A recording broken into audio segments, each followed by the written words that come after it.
মানুষের কাছে গণনা, মানুষের কাছে মানুষ গণনা করে করে যে দিনগুলো গণে, ওই গণনা কিন্তু 1000 বছরের সমান হবে।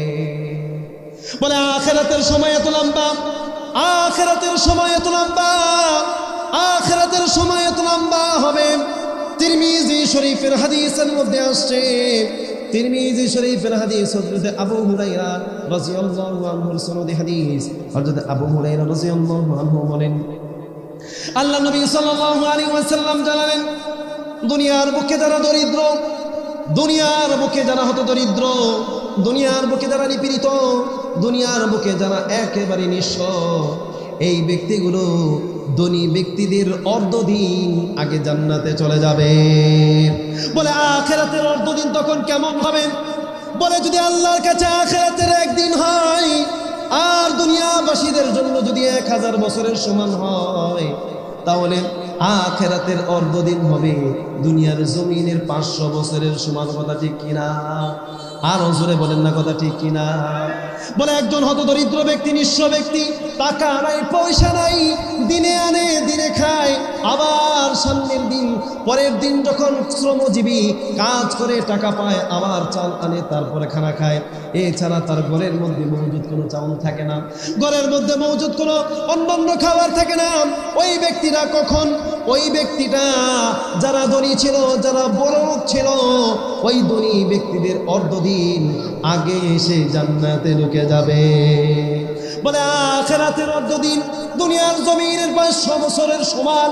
500 বছর পর আমি আপনি যদি টাকার মালিক হই, আমি আপনি যদি দৌলতের মালিক হই, অট্টালিকার মালিক হই, বড় বড় অট্টালিকার মালিক আমি আপনি, ওই অট্টালিকার মালিক হওয়ার পরে আমি আপনি জান্নাতে যাব 500 বছর পরে। কথা ঠিক কিনা?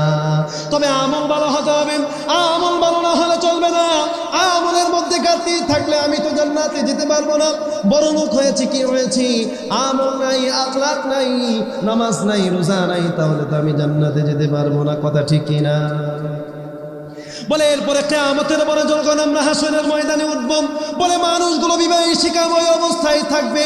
ইয়াউমা ইয়াফিরুল মারউ মিন আখি, মানুষ তখন ভাই ভাইকে চিনবে না, মা সন্তানকে চিনবে না, বাবা সন্তানকে চিনবে না।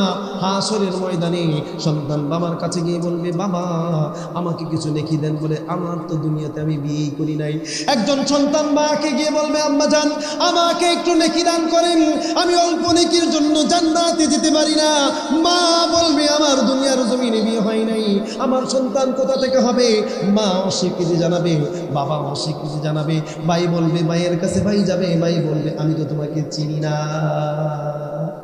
মা বাবা দুনিয়ার জমিনে সবচাইতে বড় নিয়ামত।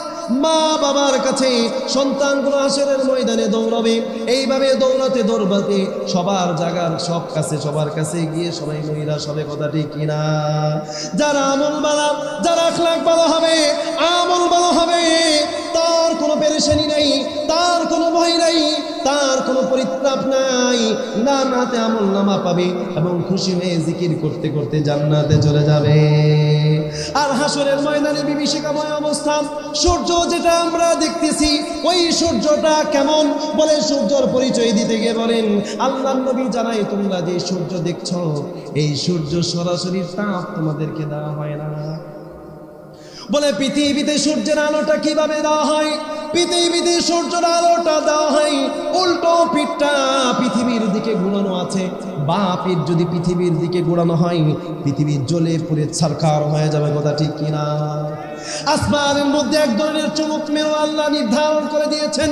ওই চুম্বক আকর্ষণ এমন, ওই চুম্বক আকর্ষণের ব্যাপারে বিজ্ঞানীরা বলে, সায়েন্সবিদরা বলে, ওই চুম্বক মেরু এমন, ওই চুম্বক মেরু যত ধরনের খারাপ রশ্মি আছে, বলে সূর্য থেকে যত খারাপ রশ্মি আছে, উত্তাপগুলো আছে, ওই খারাপ রশ্মিগুলোকে, মন্দ রশ্মিগুলোকে এসে চেকে নেয়, চেকে নিয়ে চুম্বক মেরুগুলো দূর করে দেয়।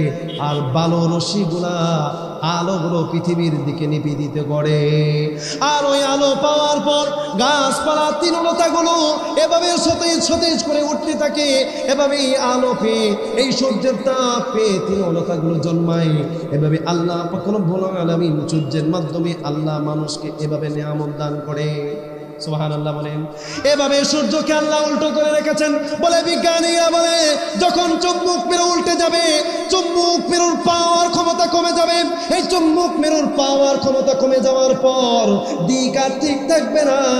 এখন আমরা যেটাকে পূর্ব দিক দেখছি এটা পশ্চিম দিক হয়ে যাবে, এখন আমরা যেটা দক্ষিণ দিক দেখছি সেটা উত্তর দিক হয়ে যাবে। কথা ঠিক কিনা?